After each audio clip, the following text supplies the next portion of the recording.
Лукман Закиров, старейший писатель Татарстана. Ему 97 лет. Меня зовут Алиса, я подбираю его произведения для их озвучки и размещения в интернете. Выпуск 14. Гимен. The hymen is a thin piece of mucus or tissue that surrounds or partially covers the vaginal opening. Вы поняли, что сказала эта девица? Вот и я не понял. Ничего, мы попозже Алису попросим, она переведет. Итак, Гимен. Лукман Закиров.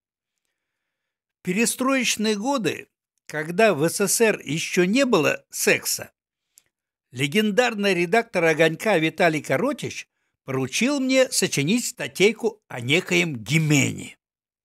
Тогда меня знали многие столичные редакторы как самого коротко и лаконично пишущего публициста, ибо мои актуальные реплики частенько передавались по BBC и другим вражеским голосам. Чтобы не прослыть профаном в глазах Коротича, я не стал переспрашивать у него о том, что такое гимен, а просто согласился.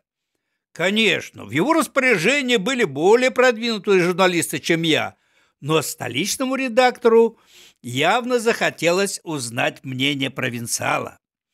Стремясь выйти из затруднительного положения, я стал безуспешно копаться в различных словарях и консультироваться с профессорами медицины.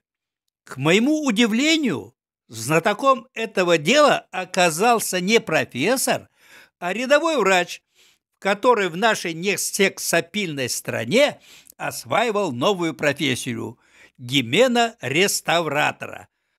Оказывается, таинственное слово «гимен» означает...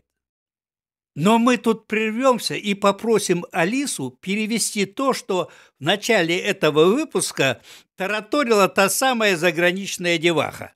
Гимен – это девственная плева, тонкий кусочек слизистой оболочки, который окружает или частично закрывает влагалищное отверстие. Да, гимен – это девственная плева, а в простонародье целка.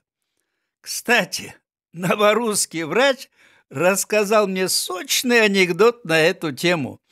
Одна молодая, списанная по изношенности проститутка, пытаясь выйти замуж девушкой, обратилась к знакомому реставратору, который вставил ей по блату импортную ядерную пленку. В момент первого брачного контакта она, услышав несколько непривычный в подобной ситуации сильный хлопок, спросила новоиспеченного мужа: «Все ли в ажуре?» И услышала в ответ: «В ажуре-то в ажуре, но член на абажуре».